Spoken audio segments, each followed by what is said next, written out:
Once upon a time, in the land of fairy tales, there was an incident. The land of fairy tales is the land where all the characters from all the fairy tales live. But the incident had deeply disturbed them all. A trial was going to take place. A trial for the murder of the grandmother who lives in the woods. Now, this had been particularly traumatic for all the characters in Fairyland, notwithstanding the fact that now the granny was dead, all of the stories in which she appeared had turned to chaos. Well, the trial took place in the courthouse. The courthouse was panelled with oak and it had a musty smell. All the characters gathered in to sit on the benches, but it was solemn and it was silent. And looking up around the courthouse were the pictures of all the previous judges, and they looked down and they sneered, their disdain dripping, cascading down on the assembled characters. Well, the trial was of two defendants accused of that heinous crime. The first defendant, well, he was so beautifully repellent, one didn't know whether to go and stroke him or scream and run away. His fur was brown and silky, his ears were pointed, his snout long, and his teeth were pearly white, and his eyes were the color of gold. Yes, you've guessed it. It was the big, bad wolf. But there, beside the big, bad wolf, was the other defendant. And when they saw her, all the characters gasped in surprise, for standing beside that tall beast was a tiny child, a little girl, whose little pigtails, which were woven gold, escaped from the captivity of her red hood. Yes, you've guessed it. The second defendant was the one, the only, Little Red Riding Hood. Well, the judge came in and roared, "Stand up in the presence of your honor." All the characters stood up. The roar was so loud that the previous judges in the pictures looked down and their pictures rattled on their hinges because the sound just bounced off the walls in that previously silent place. The judge took his place. He got his gavel and slammed it hard on the table.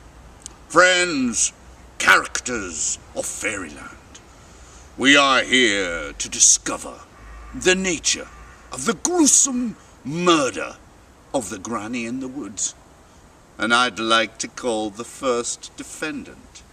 I call Little Red Riding Hood. Once more, gasps throughout the hall, as the little girl, so tiny, her little red hood only just visible above the dock, made her way into that place. And she looked out, and she said, "Your Honor, I'd like to tell the story. It happened one day. My mother said, 'Red Riding Hood, for that is my name. Would you please take this beautifully woven, intricately fostered basket filled with cakes dripping with icing into the wood to see your granny, because your granny is very sick. Will you do that?' And I said, 'Mother, of course, because I love my granny. I love her so much.' She said goodbye, but then she gave me a warning. 'Red Riding Hood, do not leave the yellow path, because on that path is the big, bad wolf.' Well, Your Honor, I started skipping into the woods, as is my wont, and I started skipping down the yellow path. I wasn't going to leave it, but the trees began to hunch towards me, and I felt as if something was watching me, something watching me from the woods. I hurried along. I saw Grandma's cottage. I knocked. There was no answer, but there was the smell of beautifully made cakes. The smell coming out, with those delicious berries. She often used to tease us, "One day I'll make a cake with those berries." Well, since there was no answer, I opened the door, and I walked in, and there she was. And there she was. Somebody got up and handed her a tissue. "Thank you." She dabbed her eyes. But then she said, "But, Your Honor, do you know what's a bigger crime than that? That I, Little Red Riding Hood, would be accused of murdering a member of my own family." And with that, the little girl stood up and grabbed the post, and it shook. Well, 2 police officers came and they grabbed the little girl and they carried her back down to the defendant's bench, and they stood beside her, arms folded, making sure there would be no more outburst. Well, the judge was taken back. Well, after that performance, I think we'd like to hear from the other defendant, Big Bad Wolf. It's your turn. Come up to the dock. Well, the pictures of the judges all around glared daggers at the wolf. And all the people in Fairyland looked at him. They'd all had business with this wolf. The billy goats, the pigs, the Rumpelstiltskins, all of them. The wolf stood up and elegantly sashayed over to the dock. He stood there, and he said, "Your Honor, I know I am equally loathed by everybody in this room, but I have to tell you, I did not kill the granny.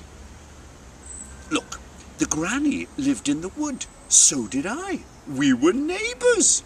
She was always kind to me. I used to go round and do her garden.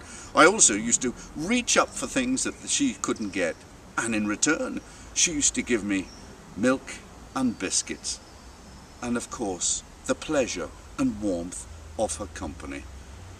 My dear judge, when I came into the wood that day, I whistled my little tune and opened the door of Granny's house, and I saw her on the floor. There she was, dead.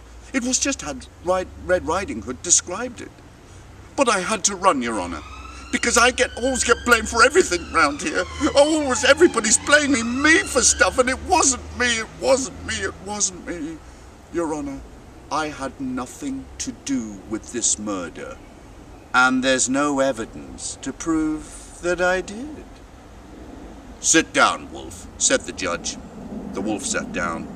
The judge pondered for a while.